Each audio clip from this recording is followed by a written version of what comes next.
Well, hello, everyone. Welcome to Bill Monty's Guide for Getting Older, the podcast where we talk about the lessons that life teaches us about aging, the systems that support us, and the wisdom that sometimes only time can give. Welcome to Bill Monty's Guide for Getting Older. Today, I want to talk about something that might sound simple, but actually becomes more profound the older we get. And that is this: life is precious. I know, you're going, all right, thank you, Captain Fortune Cookie. But it is true. Life is precious. And I wonder if we're not losing that very simple message and idea because of everything going on in the world right now. Life is precious. Not in a greeting card kind of way, and not in a philosophical quote on social media, but in the real, honest sense that one day you're here, and then one day you're not. And the older we get, the more we begin to understand the truth. So let's dive into it. So when does time start to feel different for you? Well, it's different for everybody. I can tell you that for me, I'm like everyone else. When I was younger, and especially my late teens and my early 20s, my mid-20s, I had that sense, without it being it wasn't always a present thought in my mind, but that this all would go on forever. Life would go on forever. I always had endless tomorrows. Somewhere in the 30s, 40s, and 50s, and, raising a family and working, I'm not sure I thought about it at all. Life became almost a job or a chore. But when I hit my 60s, that's when I started thinking about things a little bit different.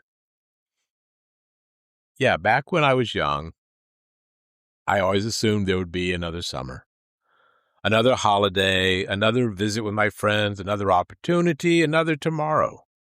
But time isn't endless. Life does not stretch out forever in front of us.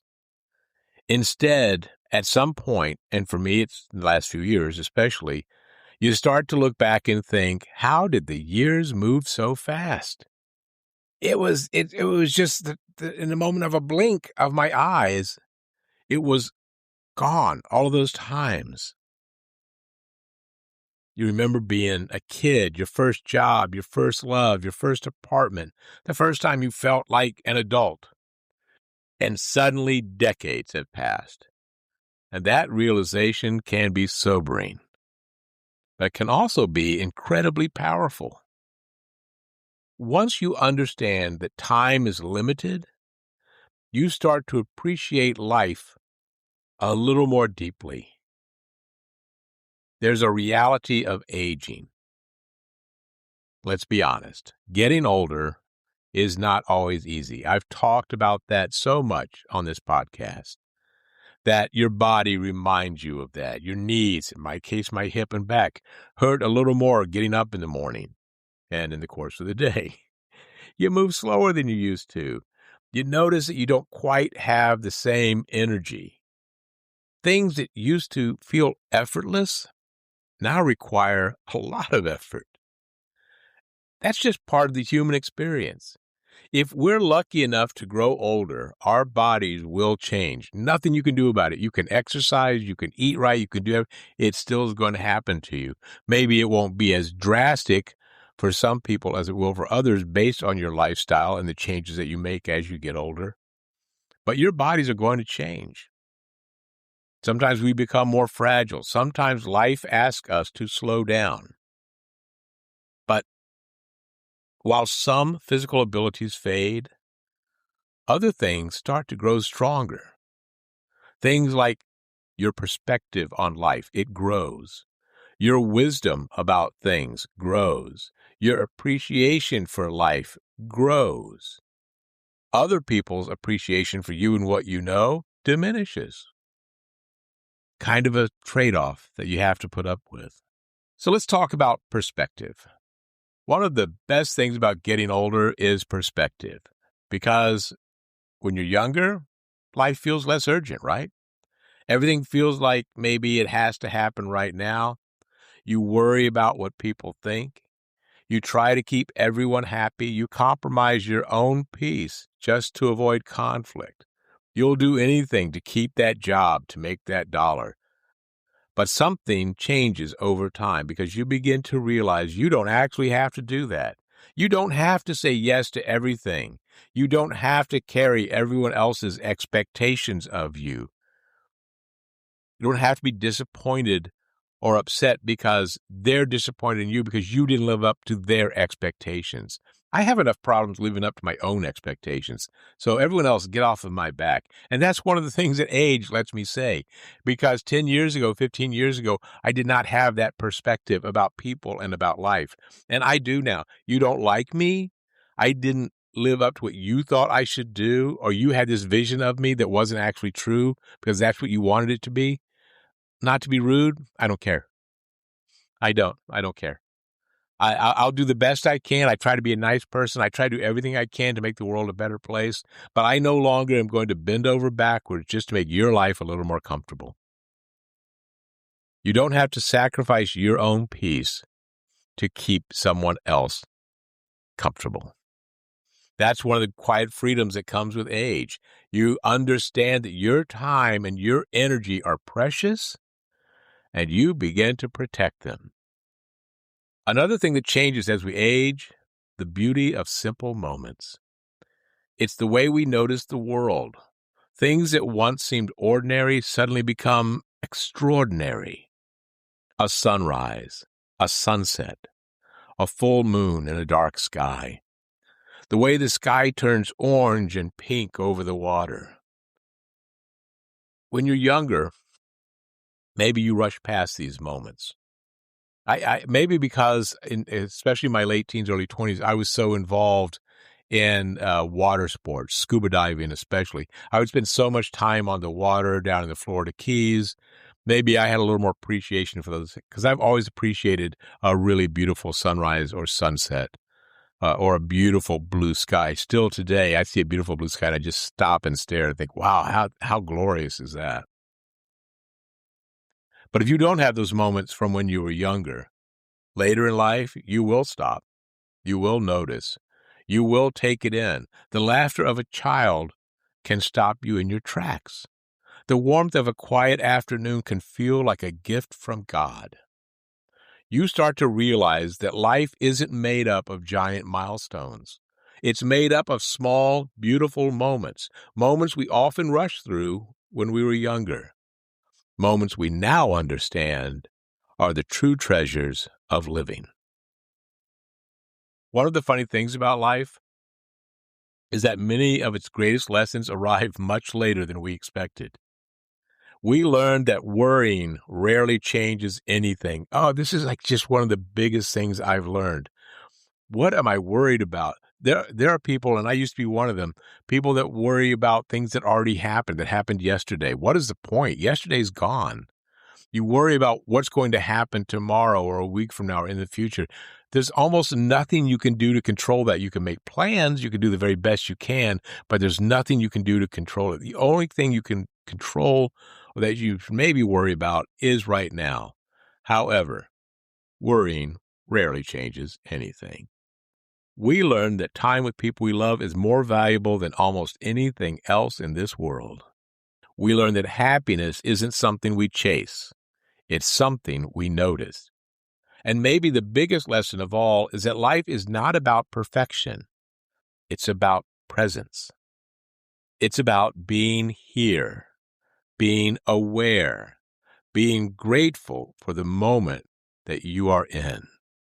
One day, I'll put a link into my one-day episode, which is one of my personal favorite episodes. I'll put it in the show notes. But one day, all of us will take our last walk. We will watch our last sunset. We'll hear our last laugh from someone we love. We'll give or get a hug for or from someone we love. That's the truth of life. And while that may sound heavy, some might even say depressing, it's a fact. It's just going to happen. But it's also It's what makes life so beautiful. Because if you're paying attention, it reminds us that every moment matters. Every conversation, every smile, every quiet morning, every shared memory. They are all pieces of something extraordinary. The simple miracle of being alive. So what does getting older really teach us? It teaches us to slow down, to notice. It teaches us that the opinions of strangers, even close acquaintances, don't matter nearly as much as we once believed.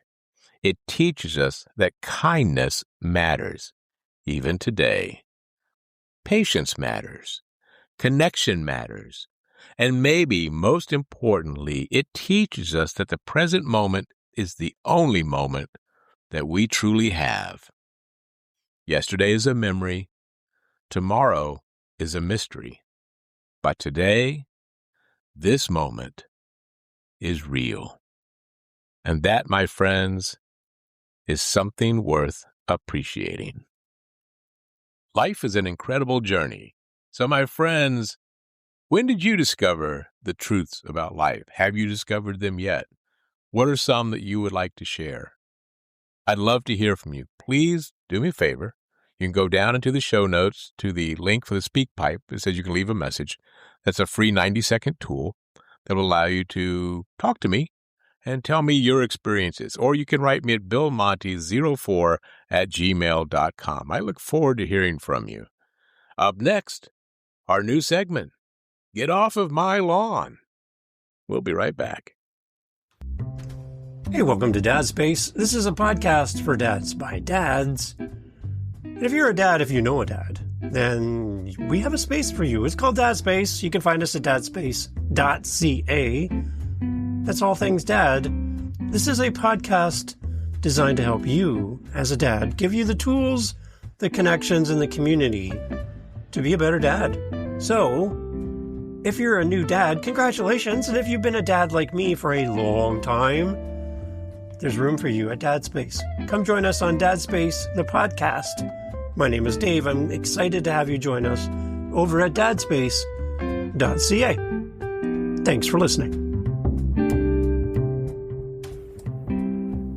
This week on Get Off of My Lawn, I want to talk about insurance companies. Now, I've got a whole episode planned about insurance companies, so we're not there yet. But I want to specifically talk about insurance advertising because I'm not quite sure what point you're trying to make to your customers, all of you insurance companies, but you seem to portray either the general public or your employees as idiots. It doesn't really work for me. And honestly, if insurance wasn't such a scam, well, I might be doing that episode right now. If insurance wasn't such a scam, I don't think any of us would have anything to do with you. I mean, let's face it, you have auto insurance in case something happens, and then if you try to use it because something happened, they either raise your rates where you can't afford them any longer, or they just drop you completely. I think that's kind of what Don Corleone did in The Godfather, right? Am I wrong? Doesn't it seem like the RICO Act would apply to insurance companies? I don't know. It could be me. But I want to talk specifically, since this is about Bill Monty's Guide for Getting Older, about the progressive ads. Now, you've all seen them if you watch TV, and you watch TV that has commercials. You have seen the white-haired gentleman who's accompanying a 30 or 40-year-old adult, and that adult seems to have no idea how to exist in the world except for trying to be nice to people or be curious to people. And the job of the white-haired gentleman who represents Progressive Insurance is to stop you from becoming your parents. So the message is, at least as I receive it, is that it's really bad to become like your parents. You know, your parents, the people who loved you, who raised you, who taught you values. Remember those kind people? They fed you, they gave you shelter, they gave you clothes, made sure you got an education. They loved you no matter how many times you screwed up. Well, the message from Progressive is that it's really bad to become your parents. And what are the things that they show that are, in their eyes, parent-like? Well, one is someone trying to help people at a coffee shop get their orders. Yeah, annoying, but is that the worst thing in the world? I mean, the worst thing perhaps could be, bombing another country and kidnapping their president.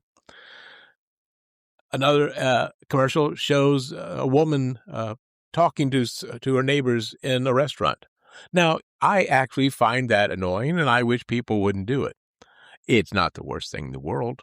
And is that really something our parents did? Because frankly, I never saw my mother or father walk up into a Starbucks and start calling out orders in people's names.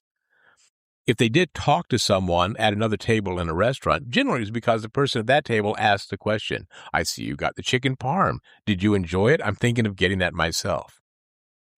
Really not the worst thing in the world. The people who observe workers in the street and talk to them. Hey, what are you doing? What are you guys digging for?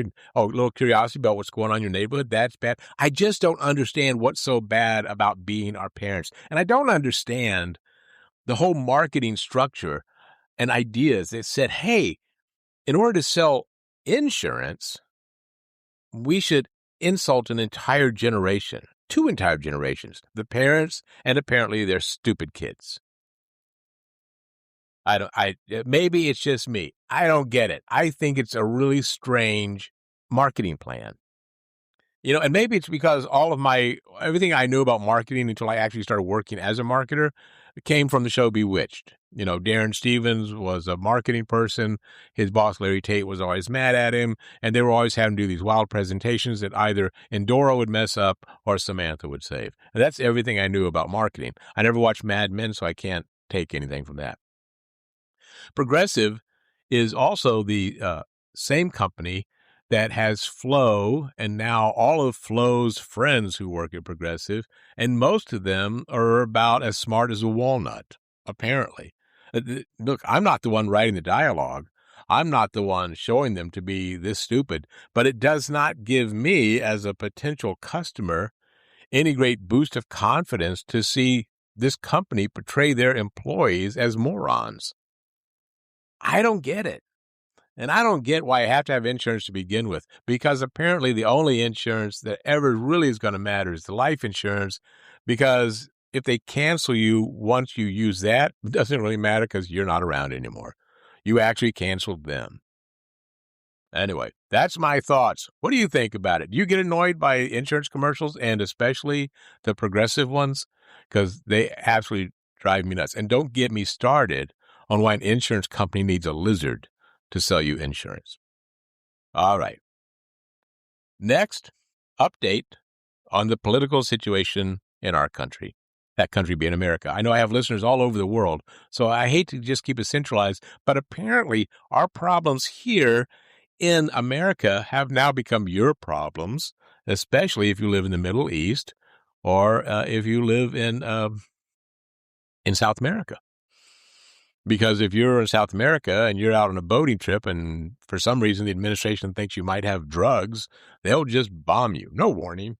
They'll just blow your boat up, kill you and your family. If you live in Cuba, they'll just do everything they can to make it to where you don't have any power, and they'll try to strangle you that way.